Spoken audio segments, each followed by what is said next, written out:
जय श्री गणेश, जय श्री शिव शंकर, जय मां पार्वती। आज भाद्रपद मास के शुक्ल पक्ष की तृतीया तिथि और शुक्रवार का दिन है। आज हरितालिका तीज का पवित्र व्रत मनाया जाता है, जो भगवान शिव और माता पार्वती के अमर प्रेम का प्रतीक है। कहते हैं कि माता पार्वती ने भगवान शिव को पति के रूप में पाने के लिए यह व्रत किया था और तभी से इस व्रत को अखंड सौभाग्य का देने वाला माना जाता है। हरितालिका तीज के दिन महिलाएं अपने पति की लंबी उम्र और सुखी वैवाहिक जीवन के लिए निर्जला व्रत रखती हैं। साथ ही कुंवारी कन्याएं भी मनचाहे जीवन साथी की प्राप्ति के लिए इस व्रत को करती हैं। इस व्रत का विशेष महत्व है और इसे पूरे मन से करने से सभी इच्छाएं पूरी होती हैं। आज मैं आपको हरितालिका तीज व्रत की एक अनमोल कथा सुनाने जा रहा हूं।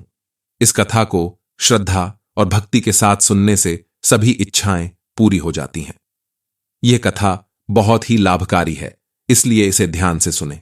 सूत जी ने कहा, मैं उन भगवान शिव को बार बार प्रणाम करता हूं जो मुंड माला पहनते हैं, बिना वस्त्र के रहते हैं और कैलाश पर्वत की चोटी पर माता पार्वती के साथ विराजमान हैं।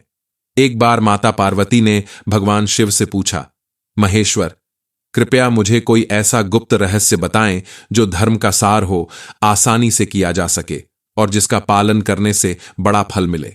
मैंने पिछले जन्म में ऐसा कौन सा तप, दान या व्रत किया था जिसके कारण मुझे आप जैसे महान पति मिले। भगवान शिव बोले, हे देवी, तुम मेरी प्रिय हो, इसलिए मैं तुम्हें एक बहुत ही श्रेष्ठ और गुप्त व्रत के बारे में बताता हूं।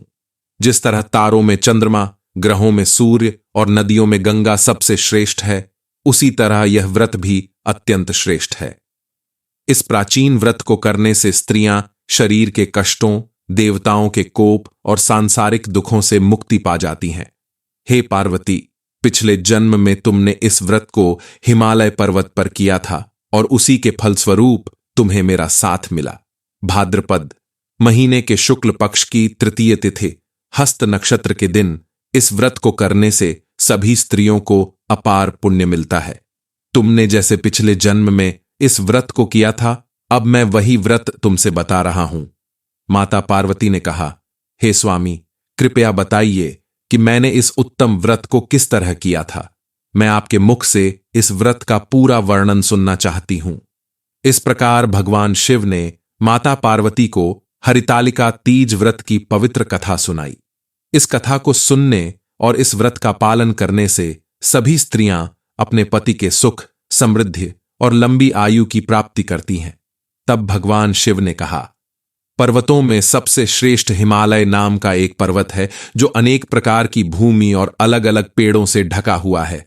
इस पर्वत पर अनेक प्रकार के पक्षी, हिरण, देवता, गंधर्व, सिद्ध और चारण हंसी खुशी विचरण करते हैं। गंधर्व वहां हमेशा गान करते रहते हैं।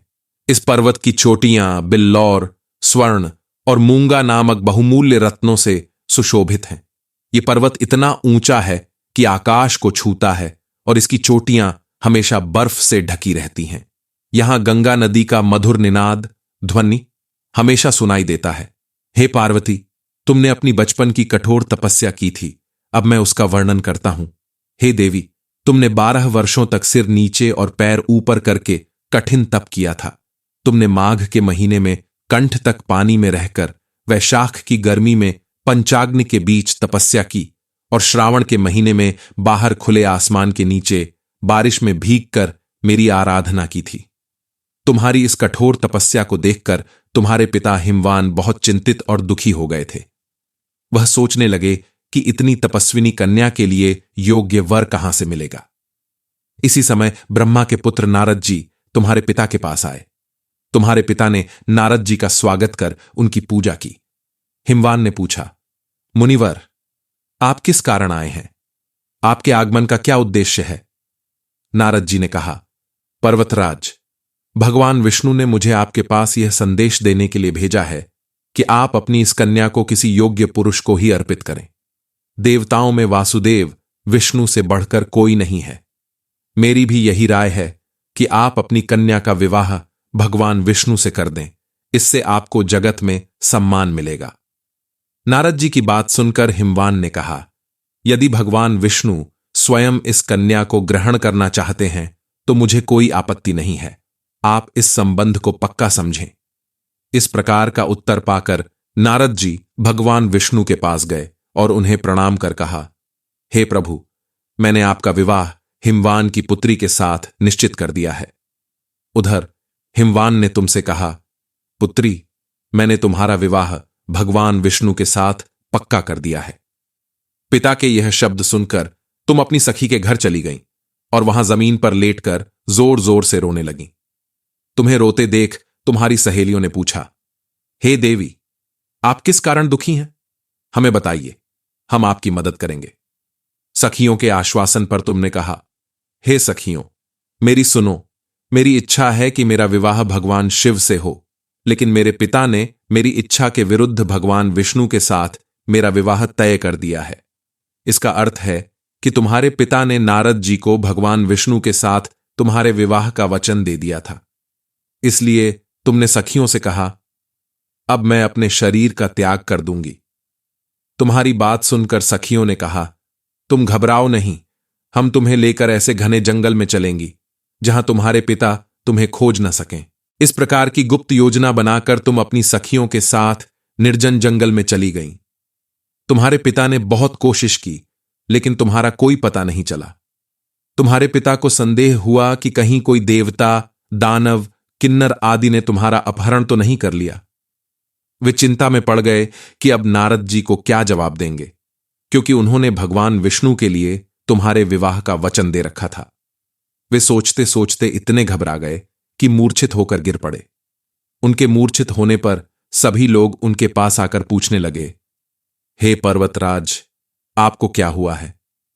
जब हिमालय कुछ स्वस्थ हुए तो उन्होंने बताया, मेरी पुत्री का शायद किसी ने अपहरण कर लिया है, या हो सकता है कि उसे किसी जहरीले सांप ने काट लिया हो, या किसी सिंह या हिंसक जानवर ने हमला कर दिया हो। यही मेरे दुख का कारण है। मेरी पुत्री कहां चली गई, मुझे कुछ समझ नहीं आ रहा है। अब मैं क्या करूं? ऐसा कहते हुए हिमालय कांपने लगे, जैसे किसी तेज आंधी में पेड़ हिलने लगता है। तुम्हारे पिता तुम्हारी खोज में भयानक जंगल में आगे बढ़ गए। उधर तुम पहले ही अपनी सखियों के साथ उस घने वन में पहुंच चुकी थीं। वहां एक नदी बह रही थी और पास ही एक गुफा थी। तुमने उसी गुफा में जाकर आश्रय लिया और बिना कुछ खाए पिए मेरी मिट्टी की एक मूर्ति बनाई, जिसमें मैं और पार्वती दोनों थे। तुमने इस मूर्ति की स्थापना की।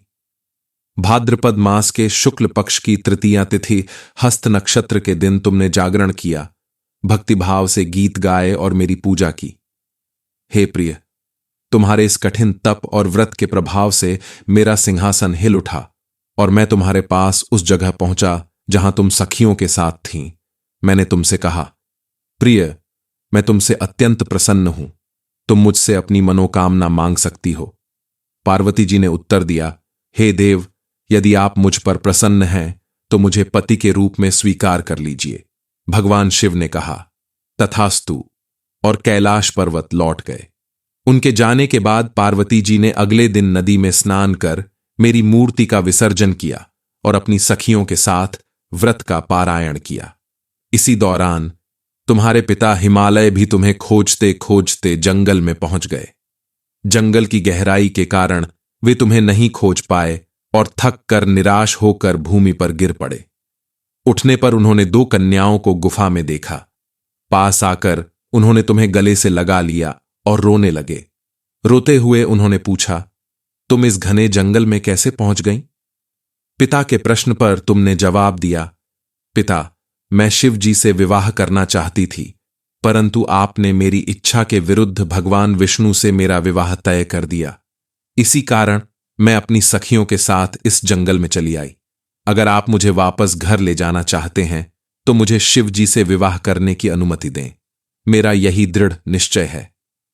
तुम्हारे इस संकल्प को जानकर तुम्हारे पिता ने कहा, ठीक है, और वे तुम्हें घर वापस ले गए। घर पहुंचने पर तुम्हारा विवाह मेरे साथ हुआ और तुमने अचल सौभाग्य प्राप्त किया। इस व्रत के कारण तुम्हें मेरा साथ मिला। इस घटना के बाद इस व्रत का नाम हरितालिका पड़ा, क्योंकि तुम्हारी सखियों ने तुम्हें हर कर जंगल में ले जाने में सहायता की। पार्वती जी ने भगवान शिव से कहा, प्रभु, आपने इस व्रत का नाम बताया, अब कृपा कर इसके विधान और महात्म्य के बारे में भी बताइए। इस व्रत को करने से क्या फल होता है और पहले इसे किसने किया था? भगवान शिव ने उत्तर दिया, हे देवी, अब मैं इस व्रत का विधान बताता हूं। सभी नारियों के लिए यह व्रत सौभाग्य प्राप्ति के लिए उत्तम है। व्रत के विधान के अनुसार सबसे पहले केले के खंभों से एक मंडप बनाएं और उसे विभिन्न रंगों के वस्त्रों से सजाएं। उसमें सुगंधित चंदन का लेप करें और फिर उसमें मेरी और पार्वती जी की बालू की मूर्ति स्थापित करें। शंख, मृदंग आदि बजाते हुए मेरी पूजा करें। पूजा के बाद रात भर जागरण करें और भगवान शिव की आराधना करें। सुपारी, जामुन, मुसम्मी और अन्य फलों का भोग अर्पित करें और नारियल के जल से अभिषेक करें। भगवान शिव की आराधना करते हुए 5 मुख वाले शांत स्वरूप और त्रिशूलधारी शिव को मेरा प्रणाम है। नदी, भृंगी, महाकाल आदि सभी गणों के साथ शिव को प्रणाम है। शिव और पार्वती दोनों को मेरा नमस्कार है। इस प्रकार भगवान शिव ने हरितालिका व्रत की महिमा और विधान बताया, जिसे करने से सभी स्त्रियों को सौभाग्य, सुख और समृद्धि की प्राप्ति होती है। भगवान शिव ने पार्वती जी से कहा, हे देवी, इस व्रत को करने के बाद स्त्रियों को मेरे और तुम्हारे साथ पूजा करनी चाहिए। विधिपूर्वक कथा सुनने के बाद अपनी सामर्थ्य के अनुसार ब्राह्मण को वस्त्र और धन दान करें। इसके बाद उन्हें अधिक दक्षिणा दें और यदि संभव हो तो स्त्रियों को आभूषण आदि भी दान करें। इस पवित्र कथा को पति के साथ सुनने से स्त्रियों को महान फल की प्राप्ति होती है। भगवान शिव ने कहा, जो स्त्रियां इस व्रत को करती हैं उन्हें 7 जन्मों तक राज्य का सुख और सौभाग्य प्राप्त होता है। व्रत के दिन जो स्त्रियां अनाज खाती हैं वे 7 जन्मों तक संतानहीन और विधवा रहती हैं। जो स्त्री उपवास नहीं करती वह दरिद्रता, पुत्र शोक और कलह में फंसी रहती है और अंत में नरक में जाती है। जो व्रत के दिन मांसाहार करती है उसे अगले जन्म में सूअर बनने का दंड मिलता है। जो दूध पीती है वह सांप बनती है और जो जल पीती है वह मगरमच्छ या मछली बनती है। जो मिठाई खाती है वह चींटी बनती है। व्रत की समाप्ति पर स्त्रियों को चाहिए कि वे चांदी, सोना, तांबे या इनके अभाव में पीतल की थाली में वस्त्र, फल, पकवान आदि रखकर ब्राह्मण को दक्षिणा के साथ दान करें। अगले दिन व्रत का पारण करें। जो स्त्रियां इस विधि से व्रत का पालन करती हैं उन्हें अपने अनुकूल पति की प्राप्ति होती है और वे इस लोक में सभी सुखों का भोग करती हैं और अंत में मुक्ति पाती हैं। इस कथा को सुनने मात्र से ही स्त्रियां हजारों अश्वमेध यज्ञ और सैकड़ों वाजपेय यज्ञ का फल प्राप्त करती हैं। भगवान शिव ने कहा, हे देवी, मैंने तुम्हें इस सर्वोत्तम व्रत की कथा सुनाई है, जिसके करने से करोड़ों यज्ञों का फल सहज ही प्राप्त होता है। अब हम एक दुर्लभ कथा सुनते हैं। एक बार माता पार्वती भगवान शिव को पति रूप में प्राप्त करने के लिए कठिन तप कर रही थीं। पार्वती जी की तपस्या देखकर देवताओं ने शिव जी से प्रार्थना की कि वे देवी की मनोकामना पूर्ण करें। शिव जी ने पार्वती जी की परीक्षा लेने के लिए सप्तऋषियों को भेजा। सप्तऋषियों ने पार्वती जी को शिव जी के कई गुण गिनाए, लेकिन पार्वती जी ने महादेव के अलावा किसी और से विवाह करने से इनकार कर दिया। भगवान शिव ने स्वयं भी पार्वती जी की परीक्षा लेने का निर्णय लिया। शिव जी प्रकट हुए और पार्वती जी को वरदान देने के बाद अंतर्ध्यान हो गए। इतने में पार्वती जी के तपस्थल के पास एक तालाब में मगरमच्छ ने एक लड़के को पकड़ लिया। लड़का अपनी जान बचाने के लिए जोर जोर से चिल्लाने लगा। पार्वती जी को बच्चे की चीख सुनकर द्रवित हृदय से तालाब की ओर बढ़ीं। वहां उन्होंने देखा कि मगरमच्छ लड़के को तालाब में खींच रहा है। लड़के ने देवी को देखकर कहा, मां, मेरी रक्षा करें, मेरा कोई नहीं है। पार्वती जी ने मगरमच्छ से कहा, इस लड़के को छोड़ दो। मगरमच्छ बोला, जो कुछ दिन के चढ़ते सूर्य की रोशनी में तालाब में आता है वही मेरा आहार होता है। इसे छोड़ना मेरे नियम के विरुद्ध है। पार्वती जी ने मगरमच्छ से लड़के को छोड़ने का आग्रह किया और मगरमच्छ ने देवी के आदेश का पालन करते हुए लड़के को छोड़ दिया। यह देखकर भगवान शिव प्रकट हुए और पार्वती जी को आशीर्वाद देकर कहा कि उनकी भक्ति और साहस की इस परीक्षा ने उन्हें अत्यंत प्रसन्न किया है। पार्वती जी की तपस्या के फलस्वरूप उनका विवाह भगवान शिव के साथ संपन्न हुआ। इस प्रकार हरितालिका तीज व्रत का यह विधान और महात्म्य है जो सभी मनोकामनाओं को पूर्ण करता है। मगरमच्छ ने पार्वती जी से कहा, मैं इस लड़के को एक शर्त पर छोड़ सकता हूं। आपने तपस्या करके जो फल प्राप्त किया है उसे मुझे दे दो। पार्वती जी तुरंत तैयार हो गईं और कहा, मैं अपने तप का फल तुम्हें देने को तैयार हूं, पर तुम इस बालक को छोड़ दो। मगरमच्छ ने समझाया, सोच लो देवी, आपने जो तप किया है उसका फल अनमोल है और इसे किसी देवता ने भी प्राप्त नहीं किया। क्या आप सच में इसे त्यागना चाहती हैं? पार्वती जी ने दृढ़ता से कहा, मेरा संकल्प पक्का है। मैं अपने तप का फल तुम्हें देती हूं। इस बालक को जीवन दान दो। मगरमच्छ ने उनसे तप का फल दान करने का संकल्प करवाया। जैसे ही पार्वती जी ने तप का फल दान किया, मगरमच्छ का तेज बढ़ गया। उसने कहा, पार्वती देखो, तुम्हारे तप के प्रभाव से मैं पहले से शक्तिशाली हो गया हूं। तुमने अपना तप व्यर्थ कर दिया, लेकिन मैं तुम्हें अपनी भूल सुधारने का एक मौका और दे सकता हूं। पार्वती जी ने उत्तर दिया, तप मैं फिर से कर सकती हूं, लेकिन यदि इस लड़के की जान चली जाती तो उसे वापस नहीं ला सकती थी। देखते ही देखते वह लड़का और मगरमच्छ दोनों गायब हो गए। पार्वती जी ने विचार किया, मैंने तप का फल तो दान कर दिया, अब मुझे फिर से तप करना होगा। उन्होंने फिर से तप करने का संकल्प किया। तभी भगवान शिव प्रकट हुए और बोले, पार्वती, आप क्यों तप कर रही हैं?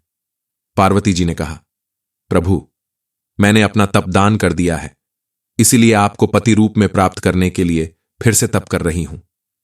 महादेव जी बोले, मगरमच्छ और लड़का दोनों ही मेरे रूप थे। मैंने तुम्हारी परीक्षा लेने के लिए यह लीला रची थी। मैं अनेक रूपों में प्रकट होता हूं, लेकिन असल में एक ही हूं। तुमने अपना तप मुझे ही दिया है, इसीलिए तुम्हें अब और तप करने की आवश्यकता नहीं है। पार्वती जी ने महादेव को प्रणाम किया और आशीर्वाद लेकर विदा ली। सभी ने जयकारा लगाया, बोलो शंकर पार्वती भगवान की जय। इसके बाद नारद जी ने भगवान शिव की स्तुति करते हुए पूछा, प्रभु, आपको प्रसन्न करने का सबसे सरल और उत्तम साधन क्या है? भगवान शिव ने उत्तर दिया, हे नारद, मुझे भक्ति सबसे प्रिय है, लेकिन अगर विशेष पूजा की बात की जाए तो मुझे जल और बेलपत्र बहुत प्रिय हैं। जो भक्त मुझे बेलपत्र अर्पित करते हैं उन्हें मैं अपने लोक में स्थान देता हूं। नारद जी शिव और पार्वती की वंदना कर अपने लोक को चले गए। उनके जाने के बाद पार्वती जी ने शिव से पूछा, प्रभु, मुझे जानने की बड़ी इच्छा है कि आपको बेलपत्र इतना प्रिय क्यों है? शिव जी ने मुस्कुराकर उत्तर दिया, बेलपत्र का संबंध वेदों से है। इसके 3 पत्ते ऋग्वेद, यजुर्वेद और सामवेद का प्रतीक हैं और इसकी शाखाएं समस्त शास्त्रों का स्वरूप प्रस्तुत करती हैं। बेलपत्र की पूजा से वेदों और शास्त्रों का आदर होता है, इसलिए यह मुझे अत्यंत प्रिय है। भोलेनाथ ने देवी पार्वती को बताया, जो ब्रह्मा, विष्णु और शिव का स्वरूप है, वही महालक्ष्मी स्वयं बेल वृक्ष के रूप में सेल पर्वत पर प्रकट हुई। इस कारण बेल का वृक्ष मेरे लिए अत्यंत प्रिय है। महालक्ष्मी ने बेल वृक्ष का रूप क्यों धारण किया, यह सुनकर पार्वती जी की जिज्ञासा और बढ़ गई। उन्होंने शिव जी से पूछा, महालक्ष्मी ने बेल वृक्ष का रूप क्यों धारण किया? शिव जी ने कथा सुनानी शुरू की। हे देवी, सतयुग में मेरे अंश का रामेश्वर लिंग ज्योति रूप में प्रकट हुआ था। ब्रह्मा आदि देवताओं ने उसका विधिपूर्वक पूजन किया। इसके परिणाम स्वरूप मेरे अनुग्रह से वाणी देवी, सरस्वती सबकी प्रिय हो गईं। वाग्देवी श्रीहरि के लिए अत्यंत प्रिय हो गईं और इस कारण महालक्ष्मी के मन में थोड़ा सा दुराव उत्पन्न हो गया। वे इससे चिंतित होकर चुपचाप श्री सेल पर्वत पर चली गईं और वहां तपस्या का निर्णय किया। शिव जी ने आगे बताया, महालक्ष्मी जी ने तप करने के लिए उत्तम स्थान का चयन किया और मेरे लिंग के निकट एक वृक्ष का रूप धारण कर लिया। वे अपने पत्तों और फूलों के द्वारा लगातार मेरा पूजन करती रहीं। इस तरह महालक्ष्मी ने 1 करोड़ वर्ष तक मेरी आराधना की।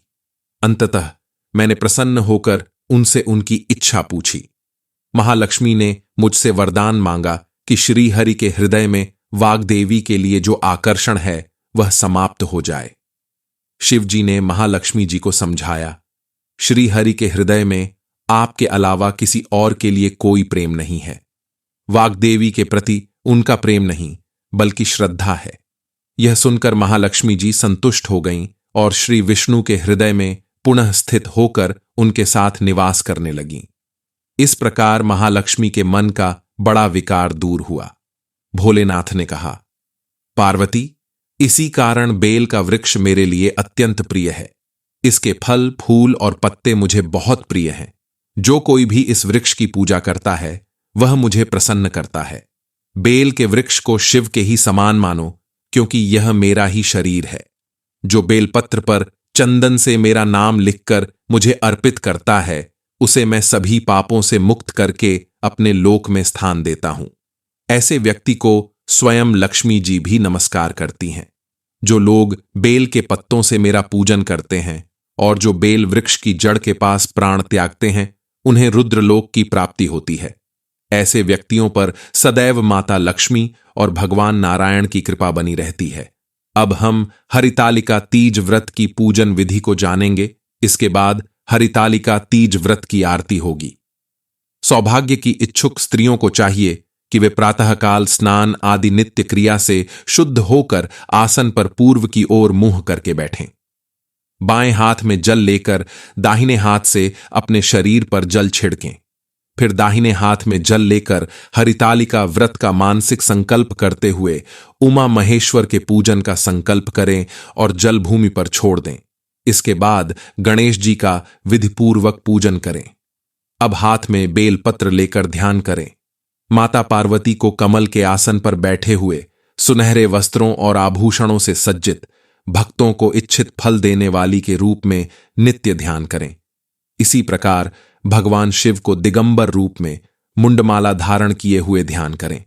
इसके बाद उमा महेश्वर की मूर्ति पर बेलपत्र चढ़ाएं। फिर हाथ में अक्षत चावल लेकर उमा महेश्वर का आह्वान करें, आसन दें और चरणों को धोकर पंचामृत से स्नान कराएं। शुद्ध जल से स्नान कराकर वस्त्र और यज्ञोपवीत अर्पित करें। पार्वती जी को वस्त्र पहनाएं और सौभाग्य सामग्री सुगंधित पुष्प चढ़ाएं। इसके बाद धूप दीप नैवेद्य फल सुपारी और दक्षिणा अर्पित करें। कपूर की आरती करें और हाथ में फूल लेकर उमा महेश्वर के चरणों में पुष्प अर्पित करें। फिर मूर्ति की परिक्रमा कर प्रणाम करें और प्रार्थना करें, हे देवी, आप मुझे पुत्र, धन, सौभाग्य और सभी इच्छाओं की पूर्ति करें। इसके बाद जल लेकर संकल्प करें और सुहाग सामग्री पिटारी में रखकर ब्राह्मण को दें। फिर हरितालिका व्रत की कथा ब्राह्मण से सुने या स्वयं पढ़ें। अब हरितालिका तीज व्रत की आरती को हमने स्क्रीन पर दिखा दिया है। आप आरती को पढ़कर व्रत कथा को समाप्त करें। इस व्रत के पुण्य फल से सभी की मनोकामनाएं पूर्ण हों और जीवन में सुख शांति बनी रहे। आप सभी को हरितालिका तीज की शुभकामनाएं और आशीर्वाद। जय शिव शंकर, जय माता पार्वती।